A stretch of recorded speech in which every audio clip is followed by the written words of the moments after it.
CGO complex অভিযান আন্দোলনকারীদের CGO কমপ্লেক্সে ঢুকতে বাধা দেয় পুলিশ। সকাল থেকেই গার্ডরোল দিয়ে ঘিরে ফেলা হয় সিজিও কমপ্লেক্সের গেট। আন্দোলনকারীদের দাবি শুধু সঞ্জয় নয়, বাকি দোষীরা অধরা কেন? সাপ্লিমেন্টারি চার্জশিট দিতে ব্যর্থ, এছাড়াও থ্রেড কালচারের অভিযুক্তরা শাস্তি পেল না কেন?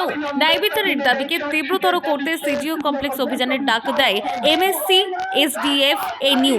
আন্দোলনকারীরা সিজিও কমপ্লেক্সের মেন গেটের সামনে পৌঁছানোর আগেই বন্ধ করে দেওয়া হয় মেন গেট। আন্দোলনকারীরা সিজিও কমপ্লেক্সের ভেতরে ঢুকতে গেলে তাদের বাধা দেয় পুলিশ।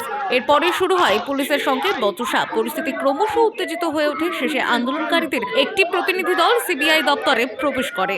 খুব অবাক হয়ে দেখলাম যে সিবিআই এর যিনি ইনভেস্টিগেটিং অফিসার সীমা পাহুজা, তিনি অনেক বড় বড় কথা বলেছিলেন।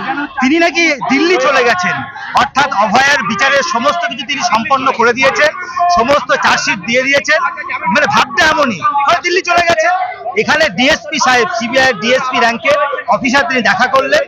তাকে আমরা একটা কথাই বললাম যে পশ্চিমবঙ্গের মানুষ কিন্তু 7 মাস আগে সিবিআই এর উপর যেটুকুনি ভরসা রাখছিল, আজকে আর কোনো ভরসা রাখতে পারছে না। আজকে কলকাতা হাইকোর্টের কথাটাও আমরা মেনশন করেছি। কলকাতা হাইকোর্ট কিন্তু পরিষ্কার বলেছে যে সঞ্জয় রায় ছাড়া কে বা কারা, একাধিক ব্যক্তি কারা যুক্ত খুন ধর্ষণে, সেইটা যেন হলফনামা দেয় সিবিআই। তাহলে বিচার প্রক্রিয়া এখনো কমপ্লিট হলো না, তদন্ত এখনো কমপ্লিট হলো না। তথ্য প্রমাণ লোপাট কারা করেছে সেটাও কিন্তু কলকাতা হাইকোর্ট মহামান্য বিচারক জানতে চেয়েছে। তো সেগুলো আমরা জানতে চাইলাম।